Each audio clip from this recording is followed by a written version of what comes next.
బ్రహ్మంగారి మఠానికి సంబంధించి పీఠాధిపతి నియామక ఇష్యూ దాదాపు 4 ఏళ్లుగా ఇంకా కొలిక్కి రాలేదు. అయితే ఈ మధ్య కాలంలో మరోసారి ఈ బ్రహ్మంగారి మఠానికి సంబంధించిన ఇష్యూ తెరపైకి వచ్చింది. దివంగత పీఠాధిపతి భార్య మారుతి మహాలక్ష్మి మరోసారి సోషల్ మీడియా వేదికగా ఆవిడ కొన్ని ఆరోపణలు అయితే చేశారు. నన్ను కొట్టి చంపేయండి, నన్ను ఎవరైతే ఇబ్బంది పెడుతున్నారో వాళ్ళకే అవకాశాన్ని ఇవ్వండి. అలాగే మరోసారి ఇంకొక వివాదాస్పదమైన వ్యాఖ్య కూడా చేశారు, నా పిల్లలకు DNA టెస్ట్ కూడా చేయించండి అని. అసలు ఈ వ్యాఖ్యలు చేయాల్సిన అవసరం ఎందుకు వచ్చింది? ఆవిడ మనతోనే ఉన్నారు. చెప్పండి మేడం, ఈ వ్యాఖ్యలకి గల కారణాలు ఏంటి? ఎందుకని మీరంతా ఘాటైన వ్యాఖ్యలు చేశారు? అంటే ఇది ఇప్పటి నుంచి జరగట్లేదండి. గత 4 ఏళ్ళుగా నా మీద సోషల్ మీడియాలో చాలా అమానుషమైనటువంటి దుష్ప్రచారాలు జరుగుతున్నవి. కనీసము ఈ గవర్నమెంట్ తరపున కానీ అట్లా ప్రభుత్వం తరపున కానీ ఏ విధమైనటువంటి చర్యలు లేవు. ఒక మహిళ మీద ఇంత దారుణంగా తీవ్రంగా అంటే ఒక చంపేయకపోయినా కూడా మానసికంగా చంపేయాలి అన్న ఒక దృష్టితో సోషల్ మీడియాలో అనేక గ్రూపులలో పెట్టి మమ్మల్ని ఏదో ఒకటి చేయాలని ఆలోచనలో ఉన్నారు. ఇది పీఠము కోసము అది ఆశతో చేస్తున్నారు, ఇంకోటి అయితే నాకైతే తెలియదు. కానీ ఈ దుష్ప్రచారాలు అనేవి చాలా ఘోరంగా ఉన్నాయి. దాని గురించి నేను మొన్న ఎస్పీ దగ్గర పోవడము, మన మైదుకూరు DSP దగ్గర పోవడం కూడా జరిగింది. ప్రభుత్వ పరంగా కూడా ఏం చర్యలు లేవండి. దాని గురించి నేను ఇంకా ఆ విధంగా మాట్లాడాల్సి వచ్చింది. ఇంకా నా పిల్లల పుట్టుక గురించి కూడా మాట్లాడారు. ఇంతకంటే అమానవీయమైన విషయం ఇంకోటి అయితే లేదు. అసలు అట్లా మాట్లాడాల అవసరం ఏందో వాళ్ళకి నాకు అర్థం కావట్లేదు. అందుకే అట్లా DNA టెస్ట్ కూడా చేయండి అని చెప్పాల్సి వచ్చింది. అంటే మీకు దీనికి సంబంధించి కోర్టు ఉత్తర్వులు ఉన్నాయి, హైకోర్టుకి వెళ్ళారు, హైకోర్టులో ఈ కేసు నడుస్తూ ఉంది. దీనికి సంబంధించి ఎటువంటి ఉత్తర్వులు ఉన్నాయి మీ దగ్గర ఈ హైకోర్టుకు సంబంధించి? మా దగ్గర అన్నీ ఉన్నాయండి. హైకోర్టు ఇప్పుడు ఏదైతే మేము 4 ఏళ్ళ నుంచి కోర్టులో అన్నీ సబ్మిట్ చేస్తున్నామో ప్రతి ఒక్క ఆధారాలు మా దగ్గర ఉన్నాయి. అదండి. అయితే దీనికి పీఠానికి సంబంధించి మీతో పాటు మొదటి భార్య పిల్లలు కూడా పీఠానికి సంబంధించిన పీఠాధిపతి కావాలని కోరుకుంటున్నారు. అంటే ఎవరు దీని వెనకాల నుండి ఎవరు నడిపిస్తూ ఉన్నారు కదా? ఇక్కడ వెంకటాద్రి స్వామి, PPN ప్రసాద్, దత్తాత్రేయ, పర్లకొండ పెంచలయ్య, ఈ సన్నబోయిన శ్రీనివాసు అనే అతను, పొన్నేకంటి శ్రీనివాసు అతను మెయిన్గా ఉన్నారండి.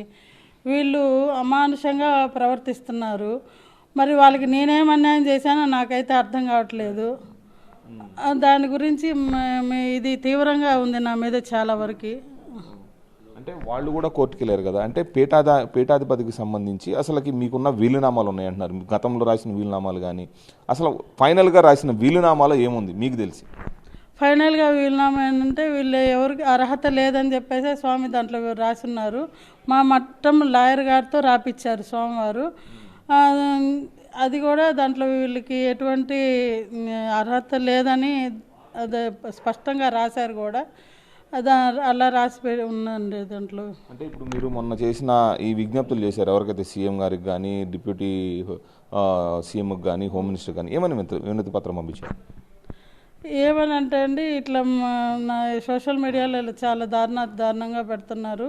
మీరు ఏదైనా ఉంటే వాళ్ళకి మద్దతు ఇవ్వదలుచుకుంటే అలాగే చేయండి, ఇట్లా రాళ్ళతో కొట్టి నన్ను చేసి మీరు చేసుకోండి అని చెప్పున్నాము. DNA టెస్ట్ అంటే పిల్లల పుట్టుక గురించి మాట్లాడారు కదండి. అది ఒక్కటి కాదు, ఈ మధ్య కూడా దాన్ని లేవనెత్తి మాట్లాడుతున్నారు. దాని గురించి ఇంకా ఎంతవరకు ఒక స్త్రీ పోరాడుతుందండి? 4 ఏళ్ల నుంచి ఇప్పటికి ఈ దుష్ప్రచారాలతో మానసికంగా చనిపోయి ఉన్నాం ఆల్రెడీ. ఇంకా ఎక్కువైంది, ఉండే కొద్దీ ఎక్కువైపోయింది. వాళ్ళ ఆశతో ఏదో ఒకటి మాట్లాడేస్తే సరిపోతుంది అనుకుంటున్నారు.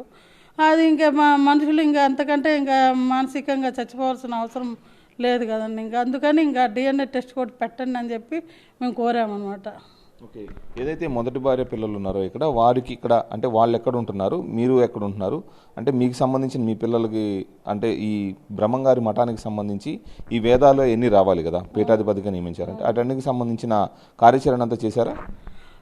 స్వామివారు గోవింద స్వామికి నేర్పించారండి అన్నీ. ఆల్రెడీ బాబు కూడా ఇప్పుడు అన్నీ అద్వైతము సంస్కృతము నేర్చుకుంటున్నారు కూడా. వీళ్ళంటే ఇప్పుడు స్వామివారు అతనికి 60 ఏళ్ళు ఉన్నాయండి, వెంకటాద్రి స్వామికి. ఈ మధ్యకాలంలో నేర్చుకుంటున్నారు. అంతకుముందు కూడా అతను ఏం నేర్చుకున్నారో మాకైతే తెలియదు. కానీ స్వామివారితో సఖ్యత అయితే సరిగా లేదండి. దానివల్లనే స్వామివారు వీలునామా రాశారు.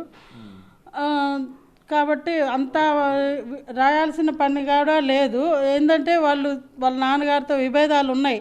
గత 2014లో కూడా చాలా దారుణంగా ప్రవర్తించారు. వాళ్ళు ఒక తండ్రి మీద ఎలాంటి కొడుకులు చేయని ఇది చేశారు వాళ్ళు. అలా ఆయన మానసికంగా చాలా ఇదిగా అయిపోయి 2018లో వీలునామా రాశారండి.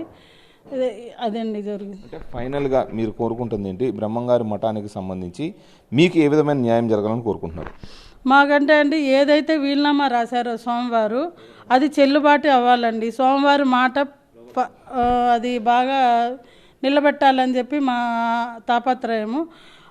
ఏదైనా తాపత్రయం కూడా కాదండి, అది ఒక సోమవారం ఆలోచించి రాశారు కాబట్టి మేము దాన్ని అమలు జరపాలని చెప్పి కోరుకుంటున్నాము. అంటే ఫైనల్గా ఈ బ్రహ్మంగారి మఠానికి సంబంధించి కోర్టు ఇచ్చిన ఉత్తర్వుల ప్రకారం ఎప్పట్లో పీఠాధిపతిని నియమించాలనే ఉత్తర్వులు ఇచ్చారు. మొన్న అక్టోబర్ 28 పెట్టారండి ధార్మిక పరిషత్తు. అక్కడ ఏంటంటే శిష్యులతోటి దీనికి ఏదైతే సంబంధించిన పీఠాలు ఉన్నాయో వాళ్ళని పెట్టి చేయమని చెప్పారు. అక్కడ పూర్తిగా విరుద్ధంగా జరిగింది. కాబట్టి మేము దీన్ని కూడా మేము ఆలోచించాము. తర్వాత పోతే ఇది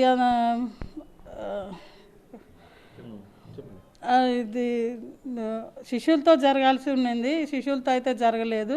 ఎవరెవరో లారీలతో జనాల్ని తీసుకొచ్చి చేశారు ఇదంతా. ఆ రకంగా పీఠాధిపతి దక్కించుకోవాలని చూస్తున్నారు. ధార్మిక పరిషత్ చేయడం ఇది కరెక్ట్గా లేదు. ఓకే, ఫైనల్గా మీరేం కోరుకుంటారు? పీఠానికి సంబంధించి ఈ బ్రహ్మంగారి మఠంలో మీకు ఇప్పుడు మీ అబ్బాయికి పీఠం దక్కాలనేది మీ ఫైనల్ డెసిషనా? సోమవారి కోరిక అండి అది. బ్రహ్మంగారి ఆత్మ ప్రబోధంతో సోమవారం వీలునామా రాశారు. అది మేము కూడా అమలు జరపాలని చెప్పి కోరుకుంటున్నాము. ధార్మిక పరిషత్తుని అందరినీ కోరుకుంటున్నాము. కాబట్టి అది సోమవారి మాట ఏదైతే ఉందో దాన్ని తీసేయకుండా త్రోసిపుచ్చకుండా ఆ వీలునామా అమల్లోకి వచ్చి దాన్ని జరిపించాలని మనస్ఫూర్తిగా కోరుకుంటున్నాం. ఇప్పుడు మీరు చేస్తున్న ఆరోపణలు ఉన్నాయి కదా, ఇప్పుడు ఈ ఆరోపణలన్నింటినీ కూడా వాళ్ళు కనీసం ఇన్ని ఆరోపణలు చేస్తున్నారని చెప్పేసి మీతో మాట్లాడటం కానీ ఏం చేయట్లేదా మీతో వాళ్ళు? నాతో ఏం మాట్లాడరండి వాళ్ళు, అసలుకి ఏం మాట్లాడరు. వస్తారు, ఏమన్నా ఉంటే ఇంక మాట్లాడుతూ కూర్చుంటారు, వెళ్తారు. అదండి. ఇది బ్రహ్మంగారి మఠానికి సంబంధించిన పీఠాధిపతి వ్యవహారం అయితే ఇంకా కొలికి రాలేదు. దాదాపు 4.5 ఏళ్లుగా ఇక్కడ పీఠాధిపతి వ్యవహారం నలుగుతున్నప్పటికీ కూడా ఇటు గతంలో ఉన్న ప్రభుత్వం కానీ గతంలో ఉన్న ప్రభుత్వం అయితే ఇక్కడ కొంత కమిటీ వేసింది, దానికి సంబంధించిన ఫిట్ పర్సన్ ఏర్పాటు చేసింది.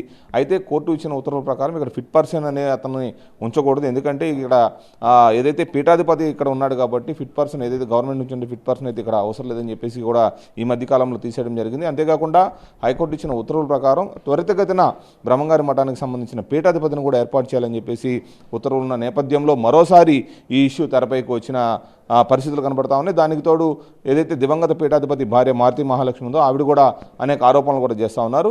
ఆ ఆరోపణలకు సంబంధించిన విషయాలు కూడా ఇప్పటికే సీఎంకి, డిప్యూటీ సీఎంకి అలాగే హోంమంత్రికి కూడా ఇచ్చిన పరిస్థితుల్లోనే వివరణలు. దానికి సంబంధించి పూర్తి స్థాయిలో ఏదైతే బ్రహ్మంగారి మఠం ఇష్యూకి సంబంధించి త్వరితగతిన పీఠాధిపతి నియామకం అయితే జరగాల్సి ఉంది. Camera person Rajesh, Sudheer, TV9, బ్రహ్మంగారి మఠం.